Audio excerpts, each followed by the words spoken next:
Welcome to the deep dive.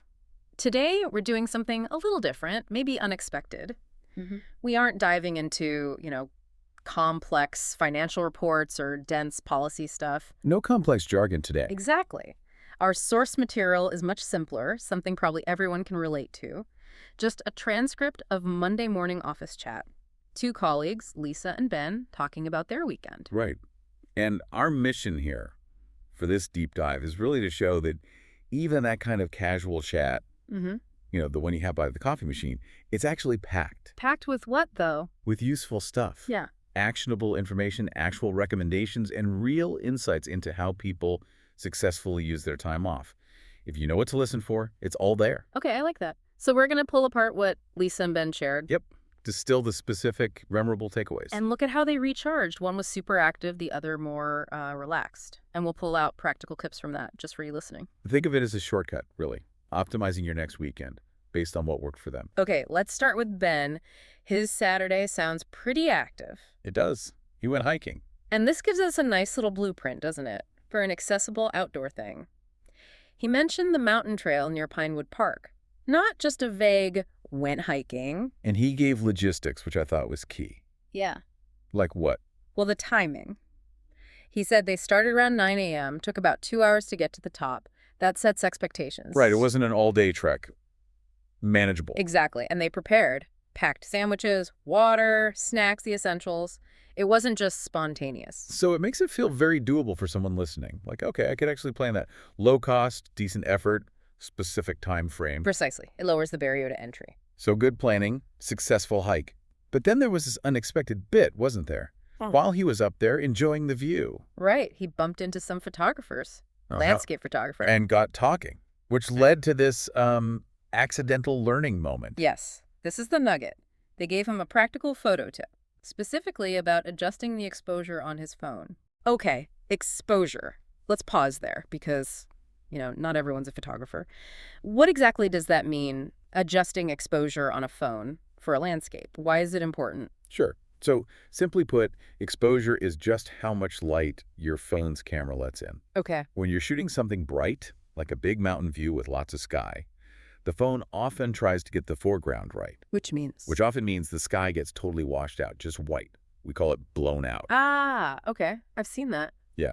So by manually lowering the exposure a bit, usually just dragging your finger down on the screen, you tell the phone, hey, pay attention to those bright parts. And you get the clouds back, the detail in the distance. Exactly that. It's a super simple tweak, but it makes a huge difference in the quality. Instantly better photos. So that's the real takeaway here, isn't it? Being active, relaxing. It doesn't mean your brain has to be completely off.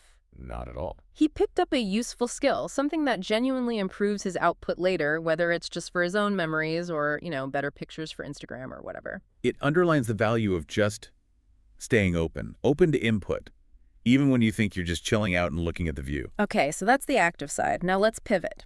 Section 2 brings in the contrast. Lisa's Saturday started very differently. Productive, laundry, cleaning her apartment, getting things done. The necessary chores, the system reset some people need. Right, clearing the deck psychologically. Yeah. But then Ben's Sunday was the complete opposite. Ultimate lazy Sunday, he called it. Total surrender to rest. Slept until 10 a.m. Which sounds pretty good. But even the laziness felt intentional. He didn't just roll out of bed and grab something.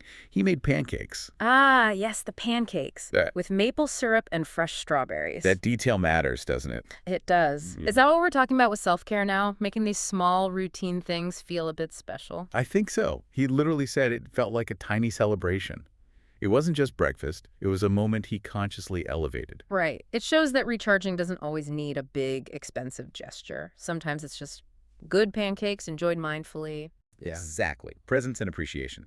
Small comforts. And their media choices were interesting too, showing different ways to de-stress. Ben went for pure comfort food for the brain. Notting Hill, the Yeah. rom-com. He called it old but gold. He knew what he was getting. Reliability. And that's powerful, isn't it?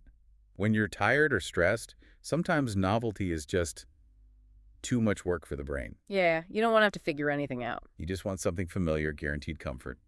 He said Hugh Grant would never fail to make me laugh. That guarantee is the point. Okay, so Ben's relaxing with a classic. Lisa, meanwhile, used her downtime for something else entirely. Forward momentum, as you said. Reading. Specifically, that book, Atomic Habits. Ah, yes. The self-improvement bestseller. And she gave it a solid review, said it wasn't boring, which is always a plus for these kinds of books, and crucially, it provides small, practical steps. That's the key phrase, right? Practical steps. That's the most valuable bit we got there. A specific, vetted recommendation. But hang on, is it fair to ask? I mean, everyone knows you should take small steps to build habits, right? Do we really need a whole book for that? Or is reading it just feeling productive without actually doing anything? That's a really fair challenge. I think Lisa's point, or what came across, was that, well, the idea is simple. The book gives you the system. The how. Exactly. The granular process, Hmm. broken down so much that maybe those small steps become almost unavoidable. It's about the execution framework, not just the concept. And we know it landed because Ben immediately thought about his own morning routine. Right. Hearing her talk about it sparked something in him. It wasn't just information shared. It prompted actual self-reflection, maybe even a future action. So the conversation itself created potential for positive change. Okay, moving into section 3, food and future plans. Yes, culinary adventures. Lisa's Saturday night was social, trying a new Italian place downtown. Bella Roma, the one next to the movie theater. Got it. And this is where we get some good consumer intel. Definitely. Not just it was nice. Oh. Specifics. Lisa had the seafood pasta, said it was perfectly cooked. And the tiramisu. Heavenly. Her word. That gives you a pretty high degree of confidence if you're thinking of going, doesn't it? It really does. But maybe the most crucial detail wasn't even the food. Ah, the operational detail. You mean the booking. Exactly. She stressed they were lucky they booked ahead, said the place fills up fast, was packed. That's gold, honestly. A great recommendation is totally useless if you turn up and can't get a table. Right. So her casual comment saves you, the listener, that frustration. Perfect example of practical advice from a weekend debrief. Okay, so from immediate gratification, heavenly tiramisu, we shift to longer-term stuff. Yeah, aspirations. On Sunday evening, Lisa met up with her cousin. And the cousin dropped some big news. A major trip planned for next spring, Japan. Specifically Tokyo and Kyoto. Which is fascinating, just sharing travel dreams, even someone else's. Yeah. What does that do? Well, the conversation noted Japan was already on Ben's bucket list, too. Right. So hearing about this specific plan, Tokyo, Kyoto, next spring, it makes it more concrete somehow. Less of a vague wish, more like a defined future possibility. And talking about it together, even briefly. It reinforces the dream, maybe makes it feel a tiny bit more real for both of them, strengthens that social bond through shared aspiration. It's almost like collaborative dreaming.